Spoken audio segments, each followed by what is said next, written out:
Je connaissais le noir bleuté de ses cheveux. Où suis-je? Pourquoi fait-il noir? D'où viennent toutes ces voix? Comment je me suis retrouvée là? Pour répondre à toutes ces questions, je suis partie à la rencontre de la compagnie Roland Furieux, en pleine préparation de son spectacle Mevlido appelle Mevlido.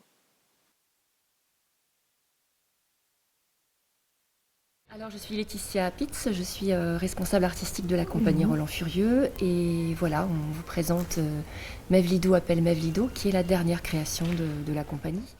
Et du coup, comment s'est passée la rencontre avec l'œuvre de Volodine? Est-ce que vous la connaissiez avant et c'est quelque chose qui vous trottait dans la tête ou ça a vraiment été une coïncidence? Voilà, les acteurs pouvaient amener aussi des auteurs qui leur plaisaient, qui les touchaient. Et puis on a un des comédiens qui a amené un texte de Antoine Volodine. Et en l'occurrence, ni Xavier ni moi, on connaissait. Et ça a été heureux parce qu'on a tout de suite eu un saisissement sur la matière littéraire propre de Antoine Volodine, qui n'était pas Songe de Mevlido, qui était des Anges mineurs.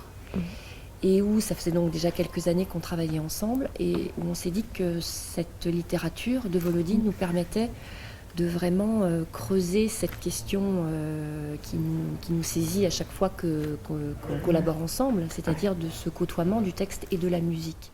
Et c'est parti de là en fait.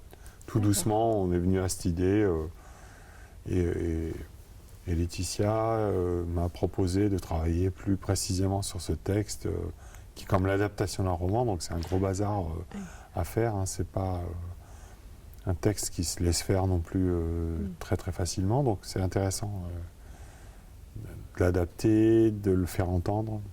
Voilà. Comment la chose elle peut se coécrire ensemble et comment on peut passer dans un premier temps par le médium du son et pas toujours par d'abord le médium de l'image. Parce qu'au théâtre, il y a bien sûr la voix, on met en scène de la pensée avec le théâtre, mais il y a quand même l'espace, les corps qui est très présent, l'œil est là. Et avec cette œuvre de Volodine, on s'est dit, tiens, là, on a la matière qui peut nous permettre d'aller, dans un premier temps, par le souci du son, et pas forcément par le souci de la représentation, puisque son écriture porte en elle-même déjà toutes les images, à l'intérieur du corps du texte. C'est vraiment troublant, ouais, parce qu'il nous a fallu du temps pour construire les personnages, trouver vraiment le son, ce qu'on fait jamais, ni au cinéma ni au théâtre. On s'attarde pas là-dessus, ça fait partie d'un ensemble, quoi. On voit le corps, on entend la voix, on entend le texte, on voit les déplacements, parce que les gestes sont quand même super importants, quoi, dans l'art dramatique. Là, maintenant, je vais vous dire une chose que j'ai remarqué, c'est qu'il y a encore un an et demi, quand on travaillait au micro, les corps s'animaient énormément. Oui. C'est-à-dire que les gestes étaient là, les positions, voilà, le corps bougeait beaucoup parce que ça aide énormément, quoi. Et à un moment, ce qui est quand même fabuleux avec la voix, c'est qu'à un moment, le corps sert à trouver la voix, mais une fois que la voix est trouvée, petit à petit, le corps se dégage et on n'en a plus besoin pour trouver la voix. Cet aspect technologique aussi, c'est quelque chose que vous souhaitiez vraiment mettre en place ou c'est vraiment là aussi plus des propositions un peu de l'équipe qui ont fait que c'est venu à ce type de... C'est un travail d'équipe aussi. C'est vrai qu'il y a deux personnes qui peut-être donnent la direction. Moi, j'ai souvent tendance à prendre cette métaphore d'un bateau qui cherche une terra incognita, mais c'est vrai qu'on est un navire avec un équipage et dans cet équipage, chacun a son talent, ses compétences, son imaginaire et va amener dans le voyage commun ses appétits, ses désirs. Alors parfois on les accueille, parfois on les discute, parfois on se dit non, ça va pas le faire.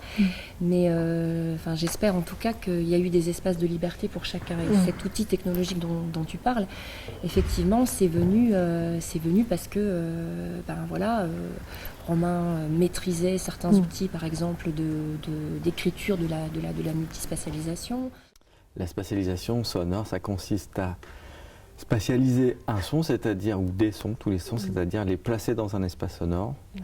Et ici, c'est un petit peu particulier parce que on a un espace sonore qui est à 360 degrés, placer ces sons, écrire des mouvements, des trajectoires de sons pour les voix, pour les instruments, pour tous les sons. Voilà. Donc on a en permanence une multitude de sources qui sont à des points différents de l'espace. Voilà.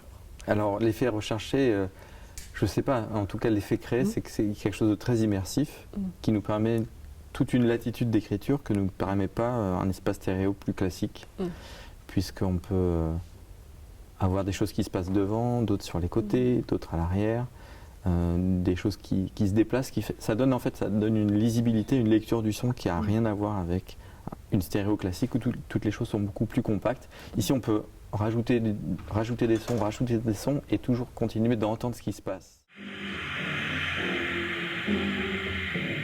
Toujours là, le rideau. Un homme venu. C'est ce que je te disais. Dépêche-toi, sortir d'ici, le rideau. Il va y avoir un attentat. Dépêche-toi, je te dis. Bon sang, le rideau, tu comprends ce qu'on dit. Ça va péter. Tire-toi de là.